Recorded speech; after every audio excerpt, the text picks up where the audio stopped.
Salut les cathos, j'espère que vous allez bien, j'espère que vous avez passé une bonne semaine. Je voulais avant de commencer remercier toutes les personnes qui se sont abonnées, toutes les personnes qui ont fait des partages et toutes les personnes qui prennent le temps d'écouter les vidéos. Voilà, merci à tous. Voilà les cathos, nous allons aujourd'hui voir que la promesse que Dieu avait faite à Abraham va enfin arriver. Le manque de confiance de Sarah et d'Abraham les ont conduits à avoir un fils de l'esclave de Sarah, comme nous l'avons vu d'ailleurs dans la dernière vidéo, cette naissance de son fils Ismaël. Mais leur foi vont les conduire à enfin arriver à la promesse que Dieu leur avait faite, c'est-à-dire un enfant de Sarah et de Abraham ensemble. Comme nous allons le lire dans Genèse 17, versets 15 à 22. Il est écrit: Dieu dit à Abraham: Tu n'appelleras plus ta femme Sarai, du nom de Sarai, car elle aura pour nom Sarah. Je la bénirai, et même je te donnerai par elle un fils. Je la bénirai.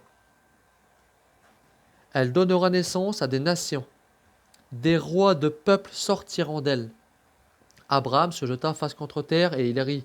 Il se dit en lui-même: Un enfant naîtra-t-il à un homme de 100 ans? Ou Sarah avec ses 99 ans? Pourrait-elle enfanter? Abraham dit à Dieu: Puisse Ismaël vivre en ta présence. Dieu dit: Mais non, ta femme Sarah va enfanter un fils, et tu lui donneras le nom d'Isaac. J'établirai mon alliance avec lui, comme une alliance perpétuelle pour sa descendance après lui. Pour Ismaël, je t'exauce. Vois, je le bénis. Je le rends fécond, prolifique à l'extrême. Il engendrera 12 princes. Et je ferai sortir de lui une grande nation. Mais j'établirai mon alliance avec Isaac, que Sarah te donnera l'année prochaine à cette date. Quand Dieu eut achevé de parler à Abraham, il s'éleva loin de lui. Voilà les cathos. Dans ce passage que nous venons de lire, nous voyons Dieu qui vient et qui dit à Abraham que sa femme Sarah va avoir un fils l'année prochaine. Je vous rappelle que Abraham a 99 ans et Sarah a 89 ans.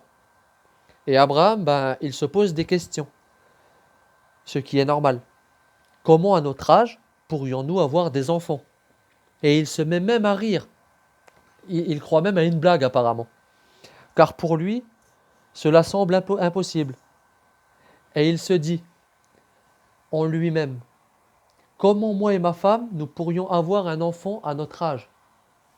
Nous pouvons voir une grande foi en Abraham, mais sa confiance humaine met parfois une limite à ce que Dieu peut faire dans sa vie. Et Abraham se met même à négocier avec Dieu.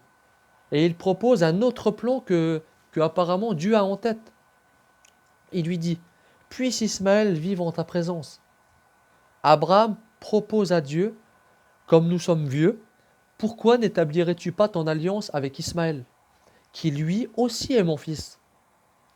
Abraham est prêt à remettre en question ce que Dieu vient de lui dire, c'est-à-dire d'avoir un autre enfant et justement d'offrir son autre fils pour établir cette nouvelle alliance. Mais Dieu, lui, dit non. Mon plan, ce n'est pas ça. Ta femme Sarah va enfanter un fils et tu lui donneras le nom d'Isaac. J'établirai mon alliance avec lui et sa descendance. Voilà les cathos. Dans ce passage, nous comprenons que Dieu insiste: je vais donner un enfant à toi et ta femme. Ce n'est pas une blague. Et l'alliance sera faite avec lui. Il fait comprendre à Abraham qu'avec son fils Ismaël, ce n'est pas possible. Ce n'est pas à toi de décider avec qui je dois établir mon alliance. C'est moi, Dieu, qui décide. Et pourquoi je décide? Parce que le plan que j'ai établi pour sauver les hommes, toi, Abraham, tu ne le connais pas. Donc, laisse-moi faire, aie confiance en moi, et tout ira bien. Dieu lui faut aussi comprendre pour son fils Ismaël que l'alliance qu'il doit passer est une alliance sainte, une alliance parfaite. Et si cette alliance commence à être faite par ton fils Ismaël, que tu as eu avec ton esclave, alors que je t'avais prévenu que je te donnerais un héritier avec ta femme. Mais vous n'avez pas attendu. Et cela n'était pas du tout mon plan, c'était votre choix à vous. Le mien se fera sur ton fils Isaac, qui se bâtit sur une confiance de votre part, d'avoir un enfant étant vieux. Faites-moi confiance et tout ira bien. Mais Dieu, dans sa grande miséricorde, accorde à Abraham de bénir son fils Ismaël, même si ce n'était pas son plan. Il promet de le rendre fécond à l'extrême, et je ferai sortir de lui une grande nation. Voilà les cathos. Même quand les choses ne sont pas parfaites, Dieu est aussi capable de les bénir si on lui demande.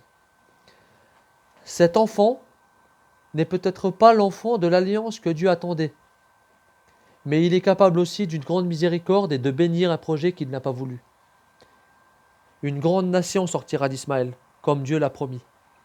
Mais pour Isaac, c'est différent.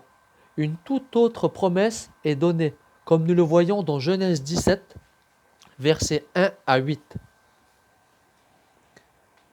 Il avait 99 ans quand le Seigneur lui apparut et lui dit : « Je suis Dieu Shaddai, marche en ma présence et sois intègre. Je veux te faire don de mon alliance entre toi et moi. Je te ferai proliférer à l'extrême. » Abraham se jeta face contre terre. Dieu parla avec lui et dit : « Pour moi, voici mon alliance avec toi. Tu deviendras le père d'une multitude de nations. On ne t'appellera plus du nom d'Abraham, mais ton nom sera Abraham, car je te donnerai de devenir le père d'une multitude de nations. Et je te rendrai fécond à l'extrême. Je ferai que tu donnes naissance à des nations, et des rois sortiront de toi. J'établirai mon alliance entre toi, moi, et après toi, les générations qui descendront de toi. Cette alliance perpétuelle fera de moi ton Dieu et celui de ta descendance après toi. Je donnerai en propriété perpétuelle à toi et à ta descendance après toi le pays de tes migrations. Tout le pays de Canaan, je serai leur Dieu. Voilà les cathos, ce que promet Dieu à la descendance de Abraham. Je ferai que tu donnes naissance à des nations, et des rois sortiront de toi. Cette lignée du fils d'Isaac sera très grande, et des rois sortiront de cette descendance. J'aimerais vous faire un court résumé de la descendance justement d'Abraham dans cette alliance. Voici la lignée que Dieu veut pour le salut de son peuple et qu'il a choisi. On trouve cette lignée dans Matthieu chapitre 1 verset 1. On nous donne cette descendance qui démarre de Abraham à son fils Isaac. Puis, dans la descendance, des générations après, il y a le roi David. Puis, des générations plus tard, Joseph, l'époux de Marie, de laquelle, je vous le rappelle, fut engendré le Christ. En tout, beaucoup de générations ont passé. 14 de Abraham jusqu'au roi David. Puis 14 de David à l'exil à Babylone. Puis 14 de l'exil à Babylone jusqu'au Christ, qui, je vous le rappelle, est le roi des rois, le sauveur de toute l'humanité. Voilà les cathos, le plan que Dieu avait en tête pour le salut des hommes. C'est pour ça qu'il n'a pas voulu accorder à Abraham que son fils Ismaël soit l'alliance qu'il avait choisie. Dieu savait depuis le commencement quelle serait la descendance de l'alliance. Mais ça, Abraham ne pouvait pas le savoir. Et c'est pareil, les cathos, dans votre vie, dans ma vie de tous les jours. Dieu, pour tout homme, a un plan pour son salut. Mais ce plan que Dieu a, il veut aussi que tu l'acceptes. Dieu ne veut pas t'obliger quelque chose que tu refuses. Et Dieu a tracé un chemin. Ce chemin est, on peut dire, une route goudronnée. Car, pourquoi goudronnée ? Parce que, oui, il y aura sûrement des embûches sur cette terre, mais ces embûches ne sont rien à côté de ce qu'il y a au bout de cette route goudronnée, c'est-à-dire l'éternité, le paradis avec Dieu. Mais toi, bah, tu as le droit de choisir de prendre des chemins sur le côté. Et de prendre des buttes de terre, de prendre des chemins tortueux, des cailloux, des épines. C'est ton choix, tu as le droit. Mais sache qu'à tout moment, si tu t'en remets à Dieu, il te prendra et te remettra sur cette route.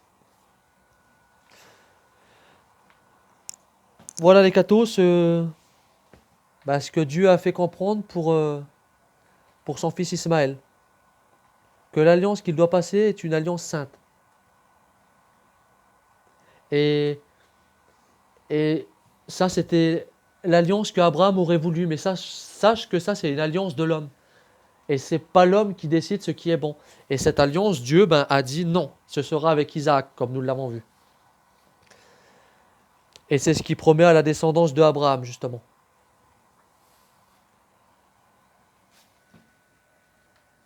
Voilà. Mais bon, ça, Abraham ne peut pas le savoir. Lui, il propose son fils Ismaël. Pourquoi? Parce que ce n'est pas Dieu. Et c'est pareil pour nous tous. On ne peut pas savoir tout de suite, pour l'avenir, ce qui est bon et mauvais. Nous faisons les choix du jour au lendemain. Et c'est pour ça que parfois, il faut aussi se laisser guider par le Saint-Esprit pour pouvoir avancer correctement. Voilà. Nous allons maintenant lire le verset 1 à 5 du chapitre 21. Il est écrit: Le Seigneur intervient en faveur de Sarah comme il l'avait dit. Il agit envers elle selon sa parole. Elle devint enceinte. Elle donna un fils à Abraham en sa vieillesse, à la date que Dieu lui avait dite. Abraham appela Isaac le fils qui lui était né, celui que Sarah lui avait enfanté. Il circoncit son fils Isaac à l'âge de 8 jours, comme Dieu le lui avait prescrit. Abraham avait 100 ans quand lui naquit son fils Isaac.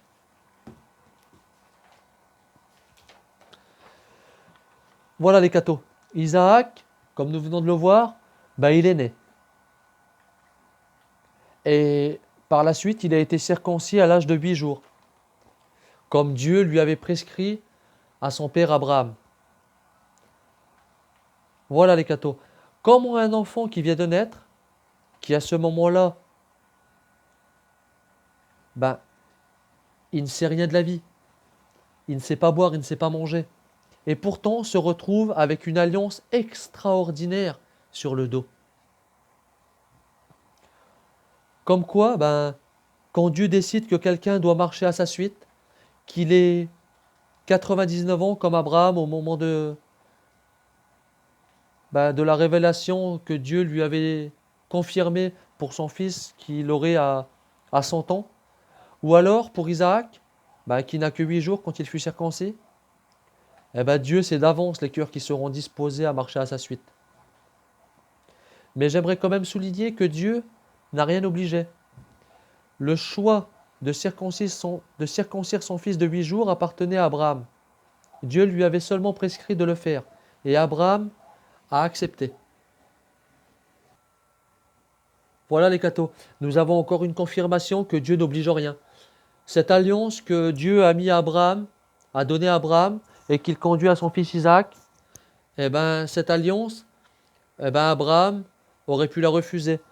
Il aurait pu dire à son fils: je ne te circoncirai pas. Et cette alliance, elle serait éteinte à ce moment-là. Mais Dieu a pris le choix, le poids de cette alliance, l'a pris entre ses mains, et par cette circoncision, l'a transmis à son fils Isaac. Son fils qui n'a rien demandé. Mais quand on se remet à Dieu, on sait ce qui est bon. Et si Dieu a dit à Abraham, a prescrit à Abraham de circoncire son fils, Abraham a fait confiance à Dieu. Et il l'a fait. Voilà les cathos. J'aimerais vous lire maintenant un texte dans Genèse 22, versets 1 à 13. Il est écrit: Après ces événements, il arriva que Dieu mit Abraham à l'épreuve. Il lui dit: Abraham. Il répondit: Me voici.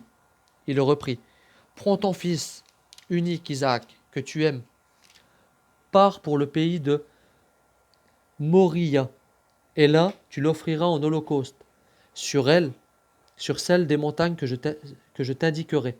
Abraham se leva de bon matin, songla son âne, prit avec lui 2 de ses jeunes gens et son fils Isaac. Il fondit des bûches pour l'holocauste. Il partit pour le lieu que Dieu lui avait indiqué. Le 3e jour, il leva les yeux et vit de loin ce lieu. Abraham dit aux jeunes gens, demeurez ici, vous avec l'âne. Moi et le jeune homme, nous irons là-bas pour nous prosterner, puis nous reviendrons vers vous. Abraham prit les bûches pour l'holocauste et en chargea son fils Isaac. Il prit en main la pierre à feu et le couteau, et tous deux s'en allèrent ensemble. Isaac parla à son père Abraham. Mon père, dit-il. Et Abraham répondit, me voici, mon fils. Il reprit, voici le feu et les bûches, où est l'agneau pour l'holocauste? Abraham répondit, Dieu saura voir l'agneau pour l'holocauste, mon fils. Tous deux continuèrent à aller ensemble. Lorsqu'ils furent arrivés au lieu que Dieu lui avait indiqué, Abraham y éleva un autel et disposa les bûches. Il lia son fils Isaac et le mit sur l'autel au-dessus des bûches. Abraham tendit la main pour prendre le couteau et immoler son fils. Alors l'ange du Seigneur l'appela du ciel et cria, Abraham, Abraham. Il répondit, me voici. Il reprit, n'étends pas la main sur le jeune homme. Ne lui fais rien, car maintenant je sais que tu crains Dieu, toi qui n'as pas épargné ton fils unique. Pour moi, Abraham leva les yeux, il regarda, et voici qu'un bélier était pris par les cornes dans un fourré. Il alla le prendre pour l'offrir en holocauste à la place de son fils. Voilà les cathos. Nous venons de voir une demande surprenante de Dieu, qui demande à Abraham d'aller offrir son fils en holocauste. C'est-à-dire un sacrifice où la victime est entièrement consumée par le feu. Son propre fils, par laquelle Dieu lui avait dit qu'une descendance avec des rois descendrait. Est-ce que Dieu aurait changé d'avis? Est-ce que Dieu pourrait nous obliger justement à commettre cet acte-là? Mais quand nous regardons le texte de plus près, nous voyons Dieu qui met Abraham à l'épreuve. Ce qui veut dire que ça permet à Dieu de juger sa valeur, de voir si Abraham lui fait entièrement confiance à ce moment-là. Et Abraham exécute, comme nous l'avons vu. Il fond des bûches et part pour le pays indiqué que Dieu lui avait donné. Et en route, il a une courte conversation avec son fils, car son fils Isaac lui demande, voici le feu et les bûches, mais où est l'agneau? Apparemment, les enfants sont plus malins qu'on ne peut le croire. Abraham répond, Dieu saura voir l'agneau pour l'holocauste. Et ils continuèrent à marcher ensemble. Forcément, son fils connaît aussi ce genre de rituel et se demande pourquoi nous n'avons pas d'agneau. Il ne peut pas penser que l'agneau, c'est lui. Mais Abraham a confiance en Dieu. Et pour lui, le constat est clair. Dieu saura voir l'agneau. Et quand il arrive, tous les deux, au lieu que Dieu leur avait indiqué, il leva un autel et il dispersa les bûches. Il disposa les bûches. Il lia son fils au-dessus des bûches, prend le couteau pour immoler son fils, c'est-à-dire le tuer. Et ensuite, nous avons vu qu'un ange l'arrête et un bélier apparut pour remplacer son fils en sacrifice. Nous avons vu qu'Abraham était décidé à le faire. Il lève le couteau. Il aurait été jusqu'au bout du sacrifice. À ce moment-là, on pourrait dire que Abraham est un monstre. Faire ça à son propre fils, même pour Dieu, aucun parent ne pourrait faire ça. Mais à ce moment-là, nous n'étions pas dans le cœur d'Abraham. Sa foi l'a conduit à une telle obéissance et une telle confiance que lui-même se disait que si il sacrifiait son fils, Dieu sera le ressusciter. Pourquoi? Parce que Dieu a promis à Abraham une descendance, une alliance à travers son fils Isaac. Et cette alliance ne peut pas s'arrêter que quelques années après, c'est pas possible. Des rois sortiront. Et à ce moment-là, la foi d'Abraham est ferme. Dieu saura reconnaître l'agneau. Dieu a une telle confiance à Abraham à ce moment-là que rien ne peut ébranler sa confiance humaine. C'est terminé à ce moment-là. Et nous trouvons un très joli texte dans le livre des Hébreux que j'aimerais vous lire. Au chapitre 11, versets 17 à 19, il est écrit: Grâce à la foi, quand il fut soumis à l'épreuve, Abraham offrit Isaac en sacrifice. Et il offrait le fils unique, alors qu'il avait reçu les promesses, et entendu ces paroles. C'est d'Isaac que naîtra une descendance qui portera ton nom. Il pensait en effet que Dieu peut aller jusqu'à ressusciter les morts. C'est pourquoi son fils lui fut rendu. Et c'est prophétique. Saint Paul nous confirme que la foi de Abraham est très grande, même dans une telle épreuve. Et il avait raison. Abraham avait raison. Dieu peut ressusciter les morts, comme il nous l'a montré à plusieurs reprises. Mais le message, comme nous le dit Saint Paul, est prophétique. Ça a annoncé un sacrifice qui doit venir. Et ce sacrifice annonce le même scénario. Un père qui se sépare de son fils et qu'il laisse aller à la mort. Ce sacrifice nous annonce, dans cette descendance d'Isaac, celui de Jésus, qui est appelé le Fils de Dieu, et que son Père a envoyé pour sauver les hommes. Nous avons vu que c'est Isaac qui porta le bois pour le sacrifice de son propre sacrifice exactement.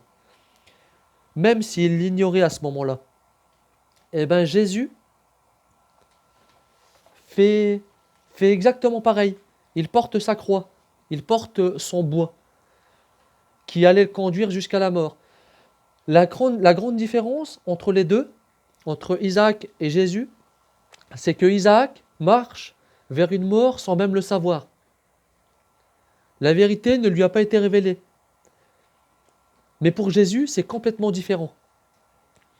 Il sait où il va. La vérité sur sa mort lui a été révélée par son Père, lui-même. Mais il marche librement dans sa passion. Il aurait pu à tout moment arrêter cela. Car aucun homme n'a de pouvoir sur Jésus, comme il est écrit dans Jean 19, 11. Jésus répondit: Tu n'aurais aucun pouvoir sur moi, s'il ne t'avait été donné d'en haut. Mais Jésus se donne corps et âme, pour moi et pour vous, en traînant sa croix jusqu'à sa passion. C'est pour ça, les cathos, que la vérité est très importante, je trouve.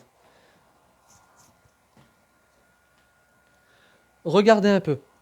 Si Isaac aurait eu la vérité, il n'aurait probablement jamais suivi son père et aurait peut-être fait demi-tour.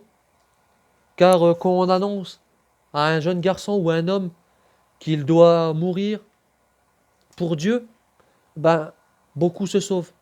C'est normal, c'est humain, on ne veut pas mourir.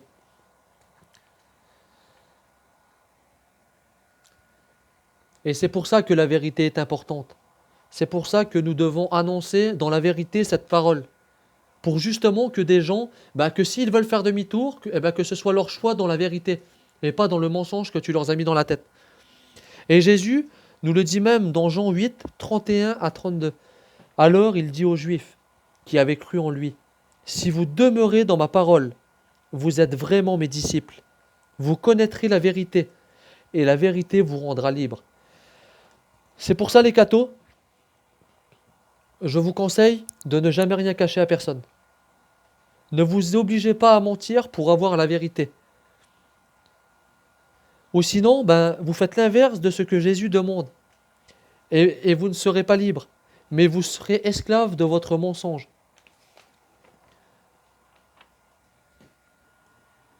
Voilà, les cathos. Nous avons vu qu'Isaac portait son propre bois et marchait vers une mort qu'il ne connaissait pas. Et pour Jésus, c'est le contraire. Il charge sa croix et marche sur une mort en toute liberté pour nous. Et c'est à cette vérité qu'il nous appelle. C'est pour ça qu'il nous dit que cette vérité nous rendra libres. Nous devons absolument nous efforcer d'annoncer la vérité aux gens. Pourquoi ? Pour que cette vérité les rend libres. et qu'ils ne se rendent pas esclaves d'un mensonge que tu as pu leur mettre. Car je vous rappelle que dans les Écritures, il est écrit un aveugle qui conduit un aveugle. À part que là, ça sera complètement différent. Cet aveugle, il te suit, mais toi, tu n'es pas aveugle. Tu le sais que tu lui mens. C'est pour ça, efforçons-nous de toujours dire la vérité pour marcher dans les traces de Jésus. Voilà les cathos, cette vidéo touche à sa fin. J'espère qu'elle vous a plu. N'hésitez pas à laisser un petit commentaire pour ceux qui auraient mal compris quelque chose ou qui auraient des questions. Voilà, que Dieu vous bénisse et à plus les cathos.